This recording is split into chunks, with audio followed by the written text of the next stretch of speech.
Hello student, आज करने वाले हैं हम चैप्टर सेट की लास्ट मिसलेनियस का टॉपिक। जो मिसलेनियस में कुछ क्वेश्चन आपके बच गए थे, हम क्वेश्चन नंबर 6 पर हैं। अब इसे देखते हैं हम कैसे कर सकते हैं। जैसे 6 क्वेश्चन में कहा था कि assume that P equal to P B, prove that A equal to B. आपको गिवन है P A equal to P B और प्रूव करना है आपको ए इक्वल टू बी। तो इसमें यदि आप सॉल्यूशन देखो, इसका प्रूफ मैं कह रहा हूं कोई एलिमेंट है जो किसके अंदर रह रहा है बेटा, ए के अंदर रह रहा है। कोई एलिमेंट एक्स का ए सेट के अंदर है। यदि मैं उसे कर्ली ब्रैकेट में ले लेता हूं तो वो सबसेट हो जाता है ए का।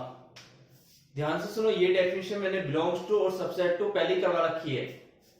और ये x का जो एलिमेंट है वो बिलोंग्स करेगा उसके पावर सेट में। और हमें गिवन है P A equal to P B. तो इसमें जो x का जो एलिमेंट है वो बिलोंग करने लगेगा पी बी के अंदर। तो ये x एलिमेंट जो होगा वो बिलोंग करेगा किसके अंदर, b के अंदर। हमने स्टार्टिंग कहां से करी थी कि x बिलोंग कर रहा है a को और अब बिलोंग कर रहा है किसको, b को। तो हम लिख सकते हैं कि a किसका सबसेट है, b का। ये फर्स्ट स्टेटमेंट। अब उल्टा कर लो, y बिलोंग कर रहा है b को। यदि इसे कर्ली ब्रैकेट में लिया तो वो सबसेट हो जाएगा किसका, b का। और वही सेट किस में बिलोंग कर रहेगा सॉरी, ये b के पावर सेट में। तो और हमें क्या दे रखा है, P A equal to P B. तो ये एलिमेंट किस में बिलोंग करेगा, पी ए के अंदर। और y बिलोंग कर रहा होगा किसके अंदर, a के अंदर। तो देन हम लिख सकते हैं कि b किसका सबसेट है, a का, फ्रॉम फर्स्ट एंड सेकंड। तो ध्यान रखना इस क्वेश्चन में जब एक कोई दो सेट आपस में एक दूसरे की सबसेट होते हैं तो वो इक्वल कहलाते हैं। और यही आपको प्रूफ करना था। 7th क्वेश्चन में इसने कहा है it is prove that P A equal to P B equal to P A union B.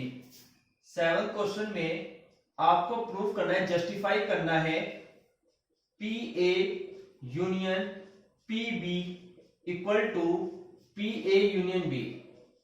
आप किसी भी सेट के एलिमेंट को लेकर इसे कर सकते हो। जैसे ए का है 1 2, बी है आपका 2 3। तो ए यूनियन बी कितना होगा बेटा, तो ए यूनियन बी हो जाएगा 1 2 3। यदि मैं पी ए के पावर सेट निकालूं तो कितने निकलेंगे, 5 निकलेगा, 1 निकलेगा, 2 निकलेगा और 1 2 निकलेगा।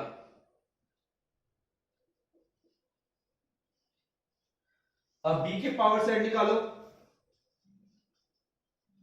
5 निकलेगा, 2 निकलेगा, 3 निकलेगा और 2 3 निकलेगा। और यदि p a यूनियन b के पावर सेट निकालो, 5 निकलेगा, 1 निकलेगा, 2 निकलेगा, 3 निकलेगा, 1 2 निकलेगा, 2 3 निकलेगा, 1 3 निकलेगा और 1 2 3 निकलेगा। अब आपको खुद चेक करना है कि इन दोनों का यूनियन इसके बराबर है, जो कभी पॉसिबल नहीं हो सकता। तो देन लिख सकता हूं मैं P A union P B is not equal to P A union B. तो इस बात को ध्यान रखना थोड़ा। 8वें क्वेश्चन में कह रहा है कि show that for any set A equal to, हमें प्रूफ जो करना है A equal to A intersection B union A minus B. और ये प्रूफ करना है A union B minus A equal to A union B. ये दो स्टेटमेंट आपको प्रूफ करनी है। हम इसकी राइट हैंड साइड ले लेते हैं, A intersection B union A minus B. इसे कहते क्या हो आप? Only A. मैंने बताया था इसका, और इसका फॉर्मूला क्या होता है? A intersection B complement. तो अप्लाई करो, A intersection B union A intersection B complement. ये कौन सा लॉ हो रहा है बेटा? Distributive law. ये हो रहा है आपका डिस्ट्रीब्यूटिव लॉ। आपको साथ में प्रॉपर्टी भी लगानी पड़ेगी कि आप कौन सी अप्लाई कर रहे हो। तो इसमें मैंने क्या किया, कॉमन निकाला डिस्ट्रीब्यूटिव लॉ से, ए इंटरसेक्शन कॉमन लिया तो अंदर क्या बचेगा? B union B complement.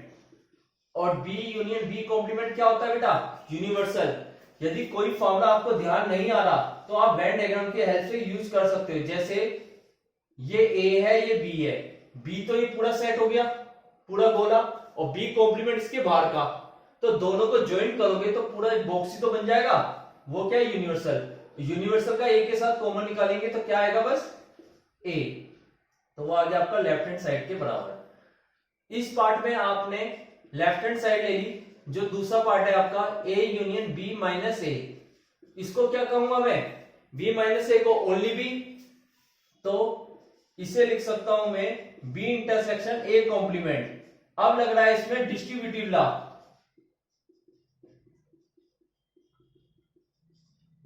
Distributive law के अंदर मल्टीप्लाई करो, इसके अंदर ए यूनियन बी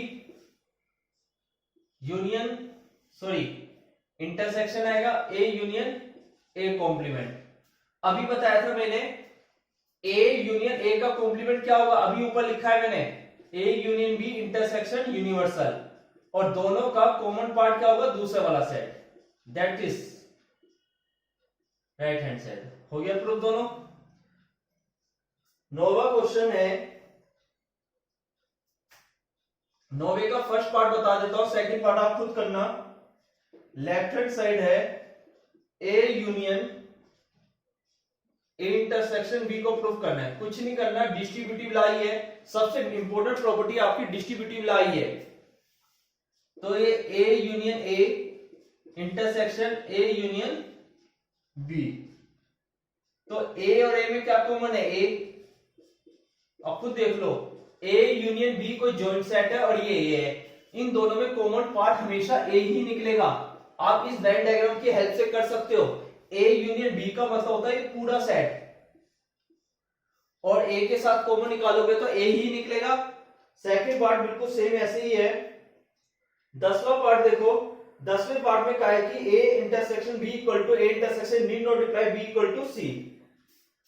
10वें क्वेश्चन में मैंने ए माना 1 2 और ऐसी कुछ ले लिया, बी मान लिया 1 3, ठीक है, और सी मान लिया, जैसे ए और बी का कॉमन, और क्या कहा था? ए इंटरसेक्शन बी और A intersection C.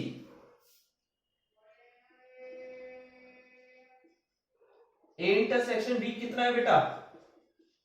1। A intersection सी कितना है? 1।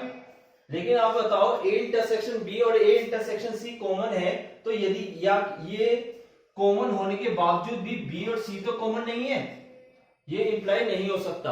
हो भी सकता है, नहीं भी हो सकता, लेकिन यहां पर हम लिखेंगे कि इस कोई जरूरत नहीं कि बी और सी आपस में क्या है? इक्वल है। 11वें क्वेश्चन वेरी इंपॉर्टेंट क्वेश्चन है, A intersection B equal to B intersection C equal to 5 A union X equal to B. A और बी को आपको इक्वल दिखाना है। गिवन है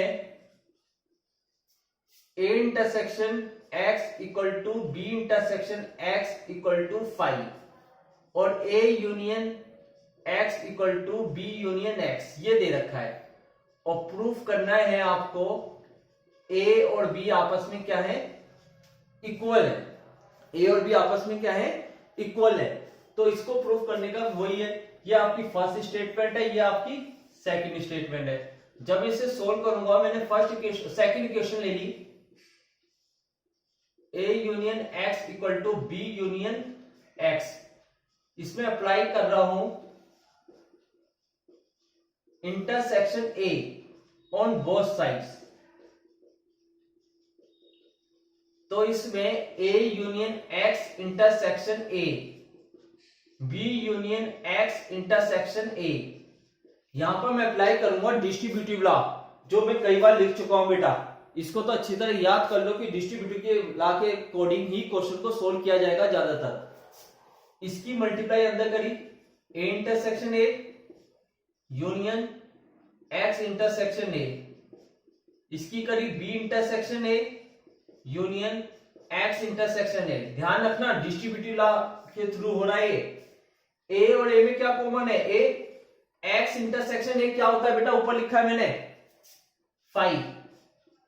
ये B इंटरसेक्शन A यूनियन 5, ये भी 5। A और 5 का यूनियन करेंगे तो कोई सेट नहीं, A ही आएगा, और ये B इंटरसेक्शन A आएगा। ये थर्ड हो गया आपका।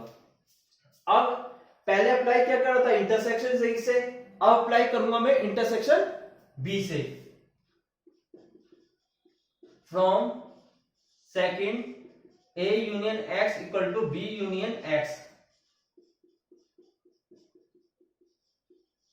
Intersection B on both sides. A union X intersection B और B union X intersection B। Apply करो डिस्ट्रीब्यूटिव लॉ।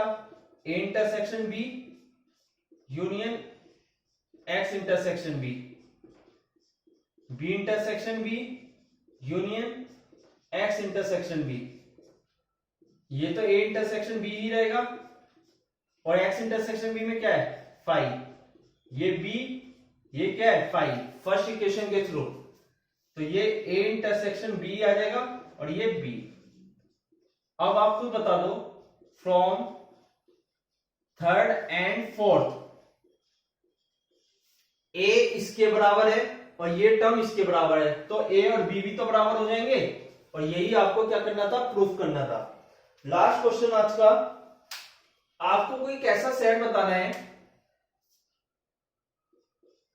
कि A intersection B, B intersection C और A intersection C is not equal to 5। मतलब ये तीनों आपस में 5 नहीं है, मतलब इक्वल नहीं है, लेकिन ये आपस में नॉन एम्प्टी है, मतलब कुछ ना कुछ कॉमन पार्ट आ रहा है। लेकिन जब A और B और C का कॉमन पार्ट निकालूंगा तो वो 5 है। ऐसा कोई सेट देखो, जैसे मैंने A लिखा 1 2, B लिखा 2 3, C लिखा 1 3। क्लियर है? अब इसमें देख लो A इंटरसेक्शन B कितना आ रहा है? 2। A इंटरसेक्शन C कितना आ रहा है? 1। B इंटरसेक्शन C कितना आ रहा है? 3। लेकिन A intersection B intersection C 5 के बराबर नहीं है, मतलब तीनों में कोई कॉमन पार्ट नहीं है। आज आपकी चैप्टर फर्स्ट कंप्लीट हो चुका है। यदि कोई प्रॉब्लम आपको आती है इस चैप्टर में तो आप मेरे से कांटेक्ट कर सकते हो। Thank you.